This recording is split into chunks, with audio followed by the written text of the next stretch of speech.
जय गुरुदेव। स्वागत है आप सबका आपके अपने चैनल 1008 खेचरी विशेषज्ञ में। खेचरी मुद्रा सीखना इंटरनेट के माध्यम से पूर्णतः असंभव है, पर यदि आप इसे सीखना चाहते हैं या फिर आपके मन में इसे लेकर कोई भी संशय या फिर प्रश्न है, तो आप स्वयं पूज्य गुरुवर से संपर्क कर सकते हैं। संपर्क के सभी माध्यम आपको नीचे डिस्क्रिप्शन बॉक्स में और साथ ही वीडियो में भी उपलब्ध हो जाएंगे। परंतु आप सभी के अनुरोध पर आपके भक्ति मार्ग को प्रशस्त करने के लिए और आपके मन में उठने वाले संशयों को दूर करने के लिए हम लेके आते हैं कुछ खास वीडियो। तो इसी श्रृंखला में आज भी लेके आए हैं एक खास वीडियो। तो चलिए बिना देर किए करते हैं अपनी इस आध्यात्मिक यात्रा का शुभारंभ। तो आज के वीडियो में हम जानेंगे कि गुरु बनाने के पश्चात शिष्टाचार का पालन क्यों आवश्यक है और इसे कैसे किया जाए। तो देखिए, शिष्टाचार का अर्थ होता है किसी भी समाज, संस्था या स्थान आदि द्वारा निर्धारित नियमों के अनुसार ही व्यवहार करना। उदाहरण के लिए, जब हम किसी भी शैक्षणिक संस्थान जैसे कि स्कूल या कॉलेज में प्रवेश लेते हैं तो वहाँ के कुछ विशेष नियम होते हैं, जैसे कि आपको किस तरह के परिधान यानी कि कपड़े पहनने होंगे, किस समय आना होगा, किस समय जा सकते हैं। इस तरह के ढेरों नियम होते हैं जिनका पालन करना आपके लिए आवश्यक होता है, अन्यथा आपको या तो दंडित किया जाएगा या फिर आपको वहां से निकाला भी जा सकता है। ऐसी स्थिति में आपको उस स्थान का कोई लाभ नहीं होता।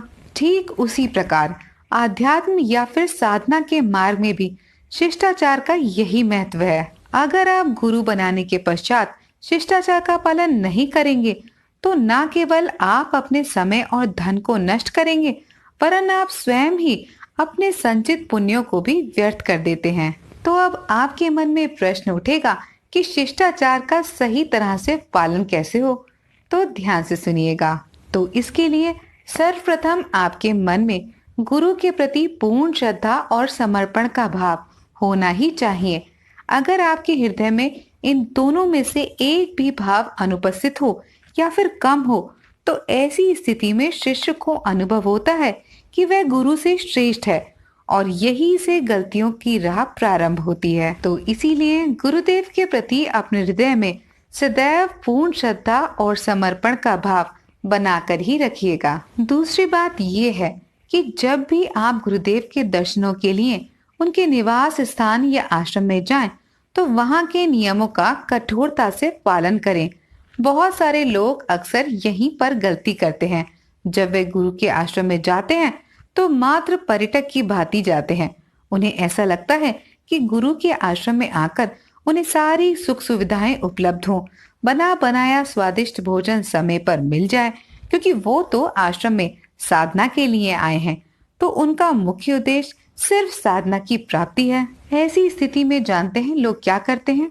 वो मूर्खतापूर्ण व्यवहार करके शिष्टाचार के परे हो जाते हैं। परिणाम स्वरूप यदि गुरु 4 घंटे साधना करते हैं तो शिष्य 8 घंटे साधना करने लगते हैं और उन्हें ऐसा लगता है कि यही वो स्वर्णिम समय है जब वो अधिक से अधिक साधना करके सारी सिद्धियों को प्राप्त करके साधना के उच्चतम स्तर पर सरलता से पहुंच सकते हैं। यदि आप में से भी कोई ऐसा करता है तो वह जीवन की सबसे बड़ी त्रुटियों में से एक करता है। एक बात सदैव स्मरण रखिएगा कि गुरु का निवास स्थान या आश्रम वह स्थान होता है जहां आकर आपको श्रम दान करना पड़ता है। आप जानते हैं आश्रम का अर्थ क्या होता है?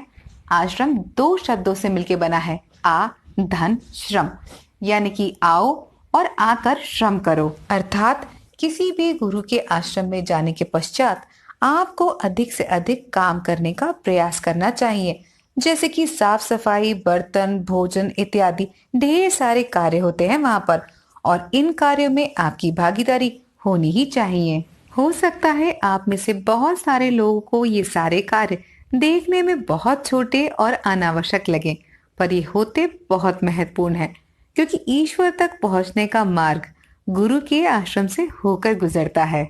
और गुरु का आश्रम किसी भी शिष्य के लिए बिल्कुल वैसा होता है जैसे किसी नई नवेली दुल्हन के लिए उसका ससुराल। अब एक बात आप खुद ही बताइए कि अगर कोई नई नवेली दुल्हन ससुराल जाकर कामकाज नहीं करेगी बड़ों का सम्मान नहीं करेगी, छोटों से प्यार नहीं करेगी, तो क्या कभी अपने पति अर्थात परमेश्वर तक पहुंच पाएगी? कभी नहीं पहुंच पाएगी। ऐसे में आप अगर दिन रात माला जप करते रहें, चाहे कितने व्रत उपवास कर लें, आप कभी भी परमेश्वर को अपनी ओर आकर्षित नहीं कर पाएंगे। और जब आप उन्हें आकर्षित नहीं कर पाएंगे, तो उन्हें प्राप्त कैसे कर पाएंगे, है ना? इसीलिए आपसे कहूंगी कि शिष्टाचार का पालन अवश्य करें। इसी विचार के साथ आशा करती हूँ कि मेरी बात आप तक अवश्य पहुंची होगी और आपके मन का संशय भी दूर हो गया होगा। आज के लिए बस इतना ही। चलते चलते इतना ही कहूंगी कि अच्छे कर्म करते रहिए और ईश्वर से प्रेम करना कभी मत छोड़िएगा। आज के लिए बस इतना ही। फिर मिलेंगे अगले वीडियो में। तब तक के लिए जय गुरुदेव, जय बद्री विशाल।